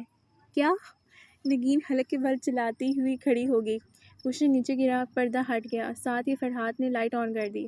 سارا کمرہ روشنی میں نہا گیا۔ بکھرے کشن، پیچھے ہکا بکا بیٹھی ہانی اور کھڑی ہوتی ہوئی نگین۔ 8 بج گئے اور تم نے مجھے بتایا نہیں؟ وہ پریشانی سے چلائی تھی۔ آج فرائیڈے ہے، میرا نصیب آ رہا ہوگا، ہائے پتہ نہیں بیچاری نازیہ کا کیا بنے گا۔ وہ اسی پریشانی کے عالم میں دروازے کی طرف بھاگی۔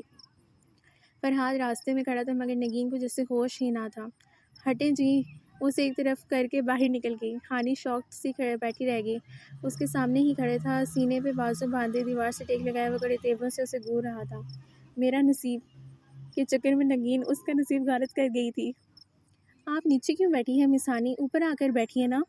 طنزیہ آواز پہ وہ ہوش پہ آئی۔ ہاں وہ ڈرامہ لگ گیا ہوگا۔ وہ اٹھی اور نگین کی طرح سر جھکائے تیزی سے دروازے کی طرف بڑھی، مگر فرحاد نے ہاتھ بڑھا کر دروازہ بند کیا اور سامنے آ کھڑا ہوا۔ وہ ڈرامہ، وہ منمنائی ڈرامہ تو میں آپ کو بتاتا ہوں کہ کیا ہوتا ہے۔ وہ کہتے ہوئے 2 قدم آگے بڑھا اور وہ الٹے قدموں پیچھے ہٹی۔ تو آپ ادھر کیا کرنے آئی تھیں؟ وہ ہمارا کیبل نہیں آ رہا تھا تو ڈرامہ دیکھنے۔ میرے بیڈ روم میں آپ کو ٹی وی دکھائی دے رہا ہے؟ ہانی نے ادھر ادھر دیکھتے ہوئے نفی میں سر ہلایا۔ نہیں، تو اس کا کیا مطلب ہے؟ یہی کہ آپ ٹی وی افورڈ نہیں کر سکتے۔ وہ جیسے جیسے آگے بڑھ رہا تھا وہ ویسے ہی الٹے قدموں پیچھے ہو رہی تھی۔ شکل سے تو آپ بہت معصوم لگتی ہیں۔ شکریہ، سب یہی کہتے ہیں۔ وہ معصومیت سے مسکراتی پیچھے ہٹتی دیوار سے جا لگی اور وہ پیچھے دیوار، سامنے وہ۔ اب کیا کریں؟ مگر سب کو کیا معلوم کہ اتنی معصوم شکل بھی چوری کرنے کے لیے کسی کے گھر میں داخل ہو سکتی ہے۔ چوری؟ مجھے شرمندہ سی سر جھکائے کھڑی تھی، تڑپ کر سر اٹھایا۔ چور ہوں گے آپ کے نان کے دانت کے۔ میں آپ کو چور لگتی ہوں؟ تو میرے گھر میں یوں کیوں داخل ہوئی ہیں؟ ارے باہر میں گیا آپ کا گھر، میں تو بس اس بیچاری کو چھڑانے آئی تھی جسے آپ نے اغوا کر کے قید کر رکھا ہے۔ وہ چند لمحے خاموشی سے اسے دیکھتا رہا، پھر آہستہ سے بولا، آپ کو کس نے بتایا اس کے بارے میں؟ وہ پل بھر کو ساکت رہ گئی۔ آپ نے واقعی؟ ایک موہم سی امید تھی کہ شاید اس کے گمان جھوٹے ہوں، وہ اچھا بندہ ہو، وہ سب اس نے خود سے فرض کر کے غلط سمجھا ہو، مگر اس کے اعتراف نے اسے گنگ کر دیا تھا۔ جی، میں نے اپنی منگیتر کو اغوا کر کے اوپر والے کمرے میں قید کر رکھا ہے، اور شاید اب مجھے آپ کو بھی ادھر باندھنا پڑے۔ اور کیا کیا جانتی ہیں آپ میرے بارے میں؟ نہیں، وہ بس چاند رات والا بلاسٹ۔ بے اختیار زبان دانتوں تلے دبائی۔ اچھا، یہ خبر بھی آپ کو ہے؟ اب تو مجھے آپ کو لازمی ادھر باندھنا پڑے گا۔ نہیں، پلیز مجھے جانے دیں، تاکہ آپ میرے خلاف پولیس میں رپورٹ کر دیں۔ نہیں، میں نہیں کروں گی، پلیز مجھے جانے دیں۔ اس کا گلا روند گیا، آنکھوں سے ٹپ ٹپ آنسو گرنے لگے۔ اور میں کیسے یقین کروں کہ آپ اپنا منہ بند رکھیں گی؟ وہ ہکلائی تھی۔ یہ تو پکا ارادہ تھا کسی طرح یہاں سے نکلے، پھر فوراً پولیس کو فون کرے گی۔ آپ یہی سوچ رہی ہیں نا کہ مجھے بہلا پھسلا کر آپ یہاں سے نکلیں گی اور گھر جا کر چھوڑتے ہی پولیس کو کال کریں گی؟ نہیں، وہ پھر ہکلائی۔ کمبخت تو ٹیلی پیتھی بھی جانتا تھا۔ مجھے پتا ہے تم یہی کرو گی، سو میری بات غور سے سنو۔ تمہارے گھر کے ہر موبائل اور لینڈ لائن فون اور انٹرنیٹ پر میں نے آبزرویشن لگا رکھی ہے، اور اگر تم نے پی سی او کر کے گھر سے قدم باہر نکالا بھی تو میرے بندے تمہیں اپروچ کر لیں گے۔ جس رنگ میں تم نے گڑبڑ کی، میں اس لڑکی کو مار دوں گا۔ نہیں، پلیز اس کو کچھ نہ کہیے گا، میں کچھ نہیں کروں گی۔ اور اگر چاند رات تک تم گھر سے بھی نہ نکلی تو؟ پلیز میں کچھ نہیں کروں گی، مجھے جانے دیں۔ اس کے آنسو ٹپ ٹپ گر رہے تھے۔ کوئی گڑبڑ کی تو یاد رکھنا۔ دھمکی آمیز ادھوری بات کر کے وہ سامنے سے ہٹا تو وہ بری طرح روتی ہوئی باہر بھاگی۔ پھر اپنے گھر کے باہر اس نے آنسو پونچھے۔ ہانی، افسردہ بیٹھی نگین اسے لاؤنج میں داخل ہوتے دیکھ کر بے اختیار اٹھی۔ تم ٹھیک تو ہو؟ آئی ایم سوری، میں چپ۔ وہ گھر آئی، مگر میں بالکل چپ، وہ سختی سے کہہ کر کوچ پہ آ گری۔ تب ہی کتابوں کے ڈھیر سے سنی نے کچھوے کی طرح گردن اوپر نکالی۔ کیا آپ جانتی ہیں کہ اگر جاسوسی کے سارے سٹیپ فیل ہو جائے تو کیا کرتے ہیں؟ ہانی اور نگین نے سر اٹھا کر اسے دیکھا۔ تو اگلا سٹیپ استعمال کرتے ہیں، محظوظ انداز میں کہتا وہ پہلے کی طرح شروع ہو گیا۔ جاسوسی کا 7واں سٹیپ ٹارگٹ کی۔ ہانی نے پیر سے جوتا اتارا اور نگین نے کشن اٹھایا۔ اگلے ہی لمحے دونوں چیزیں سنی کی طرف اڑ رہی تھی۔ وہ غڑاپ سے اپنے ڈیر میں گم ہو گیا۔ سارا اسی کا قصور ہے، اسے اتنا مارو کہ آئندہ یہ گدھا ہمیں فضول مشورے نہ دے۔ ہانی دوسرا جوتا اتار کر اس کی طرف آئی، مگر گدھا کتابوں کے بیچ سے بچتا بچاتا سیڑھیوں کی طرف نکل گیا تھا۔ مذاق مذاق میں شروع ہونے والا کھیل اتنی سنجیدگی اختیار کر لے گا اس نے تو سوچا بھی نہ تھا۔ کتنی ہی دفعہ گھر سے باہر نکلنے کا سوچا نگین کو کچھ بتانے کا، مگر ہر بار اس کی دھمکی یاد آ جاتی تو وہ سہم جاتی۔ دل تو ویسے ہی آج کل روٹھا ہوا تھا، ہر شے سے بیزار، ناراض اور تنہا۔ سمجھ میں نہیں آتا تھا کہ کرے تو کیا کرے۔ آج سعودیہ میں عید ہوئی تھی، یعنی اب متوقع طور پر یہ ادھر چاند نظر آ جانا تھا، اور اگر آج کی رات چاند رات ہوئی تو وہ دھماکے کر دے گا، پھر کیا ہوگا؟ وہ کتنی ہی دیر بے چین سی لاؤنج میں ٹی وی لگا کے آگے بیٹھی رہی۔ رویت ہلال کمیٹی کا اجلاس شروع ہو چکا تھا، مگر ممبرز کے شجرے ہی مکمل نہیں ہو رہے تھے کہ بات آگے بڑھتی۔ میرا ناول کدھر ہے؟ یہیں رکھا تھا۔ مجھے کیا پتا، تم نہیں اٹھایا ہوگا۔ نگین اور سنی پیچھے لڑ رہے تھے، اس نے پوری لڑائی تو نہ سنی، بس آخر میں سنی کو غصے سے چہرے کے آگے کتاب کرتے اور نگین کو پیر پٹک کر باہر جاتے دیکھا تھا۔ چاند نظر آنے کی خبر آ ہی گئی، اس کا دل ڈوب گیا۔ کتنے لوگ اس کی بزدلی کی وجہ سے آج موت آگے وہ سوچ نہ سکی اور کمرے میں چلی آئی۔ کتنی ہی دیر وہ بستر پر چت لیٹی چھت کو دیکھتی رہی۔ دفتراً دروازے پہ مدھم سی دستک ہوئی۔ وہ کسل مندی سے اٹھی، دستک دوبارہ ہوئی اور مسلسل ہونے لگی۔ وہ جھنجھلا کر آگے بڑھی اور دروازہ کھولا۔ کون ہے؟ کیا مسئلہ ہے؟ کیوں مجھے؟ وہ جو غصے میں بڑبڑ کر رہی تھی ایک دم شل رہ گئی۔ سامنے کھڑی لڑکی نے اس کے حواس سلب کر لیے تھے۔ وہ بہت خوبصورت لڑکی تھی، دراز قد، لمبے سیدھے بال، کمر پہ گرتے ہوئے نفاست سے کیا میک اپ، بڑی بڑی خوبصورت آنکھیں اور پاؤں تک آتا اسٹائلش سا پنک فراک۔ وہ مسکراتے ہوئے اسے دیکھ رہی تھی۔ ہانی کو لگا اس نے اسے پہلے دیکھ رکھا ہے، مگر نہیں، اوہ نہیں، ہرگز نہیں۔ نگین؟ وہ متحیر سے 2 قدم پیچھے ہوئی۔ ہاں میں، نگین۔ نگین اپنا دل فریب سراپا لیے مسکراتی ہوئی دروازے میں کھڑی تھی۔ وہ منہ کھولے گنگ سی رہ گئی۔ یہ سب کیا تھا؟ تم نے کہا تھا نا ہانی کہ نگین تمہارے گمان کے مطابق ہوگی، مگر وہ کیا ہے کہ گمان دنیا کی سب سے بدی بات کو کہتے ہیں۔ وہ پورے اعتماد مسکراتے لہجے میں کہہ رہی تھی۔ ہوتا یہ ہے ہانی کہ بعض دفعہ اپنی عقل مندی کے زوم میں ہم لوگوں کو کیٹیگرائز میں تقسیم کر دیتے ہیں، برے، کم عقل، چالاک، جبکہ ہر انسان دوسرے سے اتنا ہی مختلف ہوتا ہے جیسے اس کی گلیوں کے نشان۔ مگر ہم کثرت گمان سے باز نہیں آتے، اور یہ گمان بہت دھوکہ دیتا ہے، اور جانتی ہو یہ گمان کرنا کسی کے بارے میں گناہ ہوتا ہے۔ یہ ہمیں تجسس میں ایسے ڈالتا ہے کہ باہر نکلنا ناممکن سا ہو جاتا ہے۔ وہ پھٹی پھٹی نگاہوں سے اسے دیکھ رہی تھی۔ یہ نئی پڑھی لکھی باتیں نگین کر رہی تھی۔ تو ہوا یوں کہ 6 سال ہمارا رابطہ نہ رہنے کے باعث تم نے اپنے ذہن سے وہ 6 سال پرانی اینک والی کم عقل نگین نہ نکلنے دی۔ حالانکہ اینک تو لیزر ٹریٹمنٹ سے ہی اتروا دی تھی، اور کم عقلی عمر اور شعور کی بڑھتی منازل سے طے ہو گئی تھی۔ وقت کے ساتھ ساتھ ہر پرندہ سیکھ لیتا ہے، مگر تم نے میری کسی بات سے گمان کیا کہ میں ویسی ہوں، تو میں نے سوچا کہ چلو اپنی پیاری ہانی کو ایک سبق دیتے ہیں تاکہ وہ زندگی میں پھر کبھی لوگوں کے بارے میں یوں رائے قائم نہ کرے۔ اس نے آہستہ سے اپنا اد کھلا منہ بند کیا۔ اندر ہی اندر غصے کا ابال اٹھنے لگا تھا، مگر نگین اس طرح کہے جا رہی تھی۔ تو میں نے ایک پلان سوچا، لائبریری سے ناول پکڑے اور ڈراموں کا ٹائم ٹیبل یاد کیا، پھر 0 نمبر کی اینک لی اور سنی اور اماں کو خاموش رہنے کی تنبیہ کی، مگر جنہوں نے سب سے زیادہ میری مدد کی وہ فرحاد تھے۔ آئیے فرحاد، آپ کو اپنی کزن سے ملواؤں۔ دروازہ کھلا اور وہ اندر داخل ہوا۔ براؤن کرتے میں ملبوس، وہ مسکراہٹ دبائے نگین کے ساتھ آ کھڑا ہوا۔ وہ سینے پہ ہاتھ باندھے لب بھینچے خاموشی سے دونوں کو دیکھی گئی۔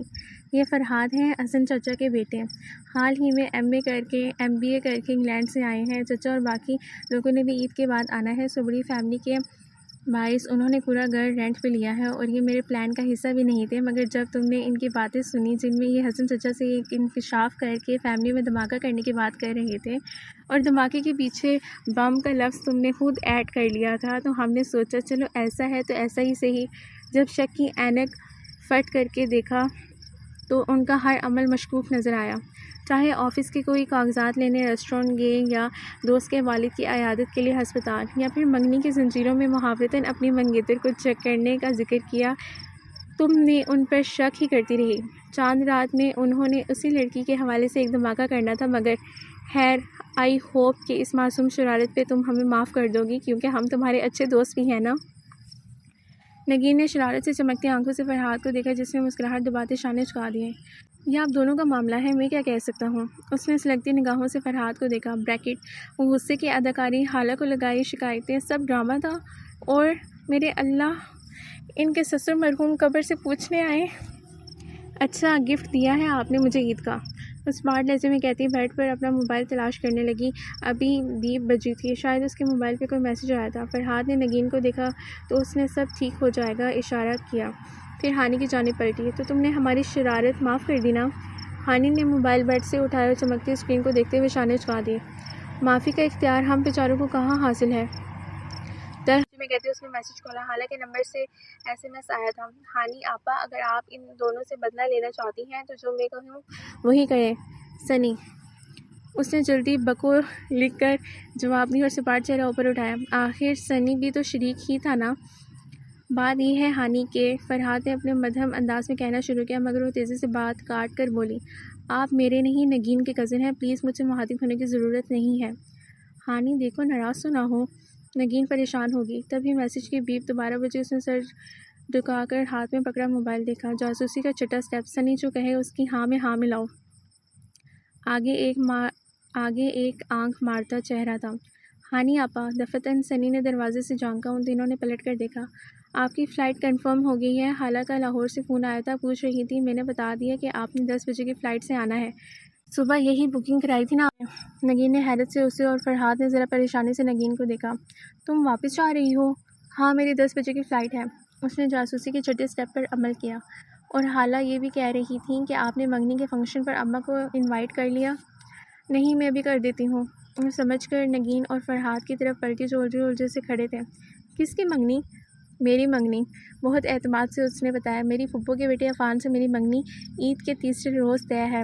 آپ لوگ ضرور آئیے گا، اور فرحاد صاحب آپ بھی انوائٹڈ ہیں۔ اب اگر آپ لوگ مجھے ایکسکیوز کریں تو میں اپنی پیکنگ کر لوں۔ مگر ہانی پلیز مجھے دیر ہو رہی ہے، وہ بے رخی سے کہتی الماری کی طرف بڑھ گئی۔ ایک دم فرحاد تیزی سے کمرے سے نکل گیا۔ نگین میں متاثر سی اس کے پیچھے ہوئی۔ سنی سب سے آخر میں پلٹا۔ وہ دونوں نکل چکے تھے تو سنی نے باہر کے لیے قدم بڑھائے۔ وہ الماری چھوڑ کر تیزی سے لپکی اور کان سے پکڑ کر غراب سے سنی کو اندر کیا اور دروازہ بند کیا۔ گھننے میسنے مجھے بیوقوف بنا رہے تھے سب، ایک میں ہی ملی تھی یہ گھٹیا مذاق کرنے کو۔ نازیبا زبان کے مال پر سنی اپنی امداد واپس بھی لے سکتا ہے۔ اس نے غصے سے اسے گھورا، پھر پکڑ کر بیڈ پر بٹھایا۔ یہ میری فلائٹ کس نے بک کرائی ہے؟ میں نے صبح کرا دی تھی تاکہ آپ کی فیس سیونگ ہو سکے، اور یہ منگنی کا چکر فرحاد بھائی کو جیلس کرنے کے لیے۔ کیا مطلب؟ وہ بری طرح چونکی۔ سیدھی سی بات ہے جو آپ کی سمجھ میں نہیں آئی۔